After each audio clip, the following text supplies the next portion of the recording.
নমস্কার বন্ধুরা, আরও একটা নতুন রেসিপির সাথে দীপার রান্নাঘরে তোমাদের সকলকে জানাই স্বাগত।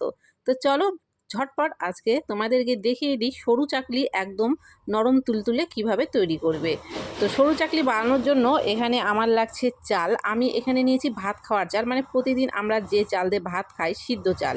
তো একটা কাপ দিয়ে মেপে এখানে আমি 3 কাপ চাল নিলাম। আর ওই একই কাপ দিয়ে মেপে এখানে আমি নিলাম 1 কাপ বিউলির ডাল। 3 কাপ চালের জন্য 1 কাপ ডাল কিন্তু একদম ঠিকঠাক আছে। তারপরে দেখো এখানে জল দিলাম। জল দিয়ে এটাকে খুব ভালো করে ধুয়ে পরিষ্কার করে নিলাম। আর এটাকে এখন ভিজিয়ে রেখে দেবো সারা রাত। যেহেতু আমি পিঠেটা সকালে করব, সেই জন্য এটাকে আমি রাতে ভিজিয়ে দিয়েছি। তো সকালবেলায় দেখো এখানে জলটাকে পাল্টে আমি খুব ভালো করে ধুয়ে নিয়েছি। আর চাল আর ডালগুলো কিন্তু খুব ভালো করে এখানটায় ভিজে গেছে। দেখো আমি আঙুল দিয়ে এখানে ভেঙে দেখিয়ে দিচ্ছি। আর তোমরা দেখেও কিন্তু বুঝতে পারছো ডালগুলো কতটা ফুলে উঠেছে। তো এখন কিন্তু এগুলোকে একটা পেস্ট করে নিতে হবে। তার জন্য এখানে একটা বড় সাইজের আমি মিক্সির জার নিয়ে নিলাম। তারপরে দেখো এর মধ্যে চাল আর ডাল দিয়ে দিচ্ছি। যতটা চাল আর ডাল আছে সবটুকু একবারে দেব না, এটাকে আমি 2 বারে দিয়ে ব্লেন্ড করে নেব। তো অর্ধেকটা পরিমাণ চাল আর ডাল দিয়ে তারপরে সামান্য পরিমাণ এখানে জল দিয়ে দিলাম। এখন কিন্তু এটাকে সুন্দর করে দেখো একটা পেস্ট তৈরি করে নিলাম। আর জলটা যেহেতু অল্প দিয়েছি সেই জন্য পেস্টটা কিন্তু খুবই ঘন হয়েছে। তো জলটা প্রথমে অল্প করে দিয়েই কিন্তু এটাকে পেস্ট করতে হবে। একেবারে জলটা বেশি দিলে কিন্তু এটা পাতলা হয়ে যাবে। দ্বিতীয়বারেরটাও কিন্তু দেখো আমি একই রকমভাবে এখানে পেস্ট করে নিলাম। তারপরে মিক্সির জারটা ধুয়ে এখানে একটুখানি কিন্তু জল দিয়ে দিচ্ছি। পরে যদি লাগে আবারও একটু জল দিয়ে দেবো।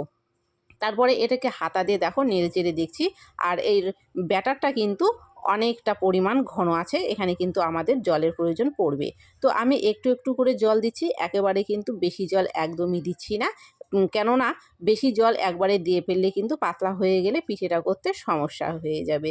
তো সেই জন্য বারবার হাতা দিয়ে নেড়ে চেড়ে যখন জলের প্রয়োজন হচ্ছে তখনই আমি জল দিচ্ছি। আর আমি কিন্তু এখানে মিক্সির জারটা ধুয়েই বারবার করে একটু করে জল দিয়ে দিচ্ছি। তো দেখো এখানে কিন্তু আমি ব্যাটারটাকে তৈরি করে ফেললাম। আর হাতার পেছনে ঠিক এরকম কিন্তু পাতলা একটা লেয়ার পড়ে যাবে। তো আমাদের কিন্তু ব্যাটারটা এই ঠিকঠাক মতো হয়ে গেছে। এবারে এর মধ্যে দিয়ে দিলাম স্বাদ অনুযায়ী কিন্তু একটু লবণ। এখানে আমি 1/2 চা চামচ লবণ ব্যবহার করেছি। তারপরে দেখো আবারও লবণটা খুব ভালো করে কিন্তু মিশিয়ে নিলাম। ব্যাটারটা কিন্তু আমাদের একদম পারফেক্ট রেডি। আর এখানে আমি একটা তালের পাতা নিয়েছি আর জলের মধ্যে নিয়েছি। এইভাবে জলের থেকে পাতাটাকে উঠিয়ে উঠিয়ে নিয়ে কিন্তু আমাদের যখন সরু চাকলি পিঠেগুলো বানাবো সেটা ছড়িয়ে দিতে লাগবে। তারপরে এখানে একটা তাওয়া বসিয়ে দিয়ে একটা বেগুনের বোঁটার সাহায্যে হালকা পরিমাণ একটু তেল কিন্তু দেখো তাওয়াতে লাগিয়ে নিলাম। তারপরে দেখো এখানে 1 হাতা ব্যাটার দেওয়ার পরে যে তালের পাতাটা নিয়েছিলাম সেই তালের পাতাটা দিয়ে কিন্তু এইভাবে ছড়িয়ে দিতে হবে।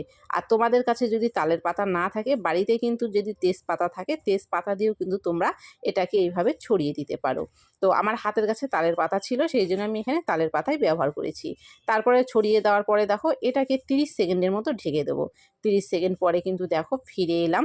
আর এখন কিন্তু আমি এটা তোমাদেরকে উঠিয়ে দেখিয়ে দিচ্ছি। এটা কিন্তু একদম পারফেক্টভাবে একদম তৈরি হয়ে গেছে।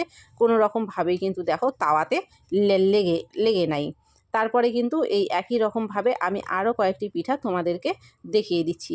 আর এখানে তেল ব্রাশ করার জন্য আমি বেগুনের বোঁটাটাই ব্যবহার করেছি, কেননা এখানে সামান্য পরিমাণ তেলের আমাদের প্রয়োজন পড়বে। আর বেগুনের বোঁটাটা দিলে তেলটা খুবই সামান্য পরিমাণ আমরা ব্যবহার করতে পারবো, মানে লাগাতে পারবো। আর যদি এমনি তেল দিতে যাও তাহলে কিন্তু তেলটা বেশি পড়ে যাবে। তো সেই জন্যই এখানে বেগুনের বোঁটাটা ব্যবহার করছি, যার জন্য তেলটা আমার একদম ঠিকঠাকভাবে পড়ছে। আর তেলটা বেশি পড়লে কিন্তু রুটিগুলো বেশি ভাজা হয়ে যাবে আর দেখতে কিন্তু লাল হয়ে যাবে। তো দেখো এখানে একটা পিঠা আমার কত সুন্দরভাবে কিন্তু হয়ে গেছে। দ্বিতীয়বারের পিঠাটাও কিন্তু দেখো আমি ঠিক এই একইভাবে করে নিচ্ছি। আর কত সহজেই দেখো তাওয়া থেকে কিন্তু এটা উঠে যাচ্ছে। তো এইভাবেই কিন্তু এক এক করে সবগুলো পিঠে আমাদেরকে তৈরি করে নিতে হবে। আর ব্যাটারের ঘনত্বটা আমি যেভাবে দেখিয়ে দিলাম ঠিক যদি এইভাবে রাখো তাহলে কিন্তু দেখবে এটা একদম ঠিকঠাকভাবে তোমাদের পিঠেগুলো প্রথমবারেই একদম পারফেক্টভাবে তৈরি হয়ে যাবে।